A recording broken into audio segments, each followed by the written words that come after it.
She's the brains behind the original Pulp Fiction from Mountain Goat. Yep. And maybe, do you want to start by telling us a bit about yourself, maybe, and about how you came up with the beer?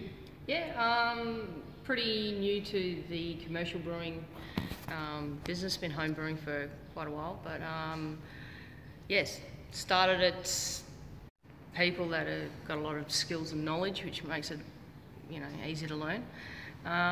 And yeah, I just love the idea of blood orange, and I love big hoppy IPAs. And one of the shoots freshly squeezed was the one that sort of got me into the Citron Mosaic. Great.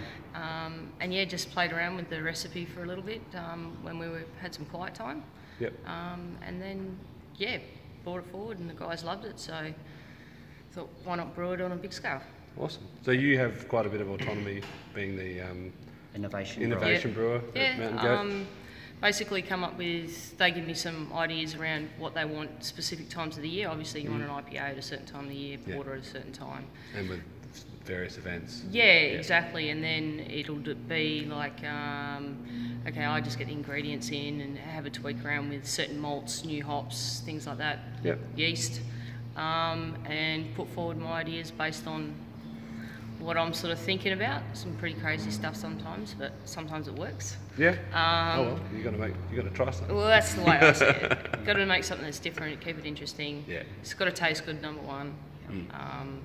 Balance. Balance. It's got to be balanced. I'm not massive into super bitter stuff, so I like to really balance out my bittering. So it's not all about the whole science behind throwing all your hops in at the start of the boil, because that's where you're going to get your bitterness. I like to spread it throughout. Yeah. You get the same IBUs in the end, but you do use a bit more hops, but I just find it nicer on the palate. Yeah, cool. And you mentioned earlier before we started shooting that, Alana, that you've brewed on both the Grainfather and the Robo Brew, which is really interesting. And you were prototyping Pulp Fiction at home, weren't you? Yep. So which machine were you using to... I was using the Grainfather to start with. Pretty good, like for a home brewer. Like you can pretty much produce any, like the quality of the beer is really good that comes out of them. Really efficient. And then I got my hands on a Robo Brew as well, and just use them both. They're both pretty comparable. Yeah. Like you'll get the same, pretty much the same results out of them. Yeah. It's just more around, I suppose, a bit of price difference there. Sure. Yep. But both pretty good quality systems. Yeah, and then I guess, Alana, the interesting thing from a professional brewer's perspective, how did you scale that from 25 litres to how many litres did you brew of the into Pulp Fiction? Basically 2,500 litre batches at a time. Yeah, right. Scale up. It's more about our brew house than understanding that, because we can only put so much malt in there, the capacity of a 25 hex system. So it's tweaking that to based on how we know that system works and what efficiencies we get out of hops. Yes, it's it takes a bit of thinking and work around the malt, liquid or grist. Because if we go too much malt, we lose efficiency out of the system. Well, it just comes down to knowing your brewing system. Yeah, exactly. Whether it's 20 litres or 25,000 litres. Yeah, exactly. You get to know the system and what you can do with it. Yeah. Cool. And I guess you were saying you've been homebrewing for many years, and then now you're a professional brewer. Did you study as well brewing to get you into the professional scene? Once I started at Mountain Goat, obviously I was interested in learning a bit more of the science behind brewing, and so I was looking at there's a Ballarat course, but also IBD, and they're a bit more supportive around IBD at Mountain Goat. So I did my IBD studies. So yeah, that's where that sort of helped as well on that sort of scientific side of it and education. So not only early starts, Alana, but a lot of late nights on the books. The IBD's pretty hard going too. It is. It's there's a lot of information, and I think even for the basic start where they do like just the certificate, the information is the same as a diploma. Yes. Basically, so you've got to learn the whole lot. Even though you think, it's just a certificate, you actually have to learn everything, and it's good from a knowledge perspective. Yeah. Hey Dino, I saw your comment. Sorry, I just didn't want to interrupt their questions. Dino, there's a bit of a delay, and anyone else watching, do you have any questions for Alana? I've got a few that I wouldn't mind asking, but we don't want to drag this video on for too long, but because we're going to have to sparge soon. But just doing our mash rest, aren't we? Yeah, well, which was mash out. At 78 for 10. I was going to ask you, Alana, what advice do you wish you'd known when you started? What thing about brewing do you wish you'd known when you first started that you know now? Probably how much you have to deal with trade waste. Okay. That's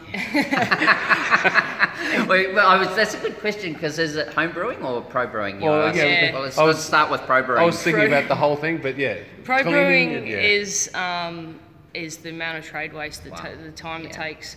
It's not all, It's not all beer and Skittles. No, it's dealing with a lot of shit, basically. Yeah. It's stinky, it's funky, but it's also Cleaning. You'll be in the middle of something, running around, and then the trade waste shuts down because it's either the pH is out of spec or the temperature's out of spec, and you're underwater. Like, it starts to come up into the brewery, and it's basically like sewerage. Yeah. So trying to control that while you're trying to brew, while you're trying to do something else, and it's not fun, especially when it's in the summer. Yeah. It'd be like 50 degrees in there, and we're already all cranky and sweaty, and you guys are in a pretty, central location, aren't you? Like, Richmond was very industrial, but now it's very so we busy get and hard to get a car park and trucks and monitored really forklifts well. But that's probably about commercial brewing. It's just it's a lot of hard work. A lot of people think it's not, but it is. Physical hard work, but the rewards are great when you can produce a good product that people like. I suppose when I started home brewing, it was what was available at the time was basically nothing. Yeah. So now the quality, I think, what's available to people is amazing. So you don't think you can't produce like professional quality beer, because you can. Yeah. Do you have any like what's a piece of advice that you give for someone who's maybe just starting out or thinking about getting into it? Is it just that, like, you can do it, it's not that hard? No, it is. You'll make a lot of shit beer, but that's just part of the process. It can be frustrating because it takes time. You got to wait a couple of weeks for it to ferment and then package and all that sort of stuff, and you go, oh, done all this work and it's crap. But that's just part of trial and error. Until you get to know your systems, until you get some more knowledge and you get comfortable with things. But there's so much information even on the net now that you can get. Just do lots of reading, ask lots of questions from people that know what they're doing, and you'll learn really quickly. Yeah. You can always go to a beer festival and ask the brewers as well. Exactly. Dino's just asked, what's your favourite New Zealand beer or breweries? Dino's from New Zealand, and while we got there... Oh, thanks, Byron. So, what's your favourite New Zealand beer? I love Garage Project, purely they're just making fun. They just have fun. Yeah. And all the fun beers they make, and they make good quality beer too. So the other one's Liberty, makes some pretty amazing beers. Did you get to September and... No. Andrew's heading across to Auckland, so we were chatting about that, about going to 8 Wide and Liberty. And look, 8 Wide, there's such a... Telling me the mash outs. There's amazing breweries in Right. New Zealand. It's just one of those places that's... Sorry. Yeah, you got a lot of really good breweries, and they produce good quality product. Keep us in control and sort of saying competing, we've got to make sure our standards are just as high as theirs. Yeah, of course. That's it. That's in general in craft, isn't it, at the moment? There's so many good breweries producing so much good beer. I guess it's good. It makes everybody make sure their standards is maintained. Yeah. Can you think of any other questions? I think my other I'm just mindful that we're going to have to sparge absolutely, soon, we need to sparge. We don't want to ruin our brew. Would be Alana's top 3 tips to a home brewer who's trying to brew better, consistent, good quality beer. Stick to the recipe. Yeah. Make only one change at a time if you're not happy with something, so you can actually work out what's going on. I always have documented everything as of you're a note taker. Note taker, because that's the only way you can refer back and actually look at, okay, well that happened at this time, okay, that temperature was different, this was different, I used a different mold or whatever. and then write tasting notes on your beer when you've done. Yeah. So you know, okay, that time, what did you like, what didn't you like? Cool. And then you know where you can change, keep improving, and then once you get a consistency there, that's how you make your consistent beer. So Alana, you've probably got a couple of beer-stained brewers books at home. Yep. Yeah, excellent. And you're flicking through those Yep. in your pro roll as well. Yep. Going back to definitely. some of those old favourites. Yep. Well, thanks Cool. for popping in today. No Yeah. worries. Pleasure. Thanks guys. very much. And she brought us back to the brewer as well, which yeah. is fantastic. And we've got one of Alana's other creations here, Silence of the Rees. And Alana's very kind, she writes all the ingredients on the side.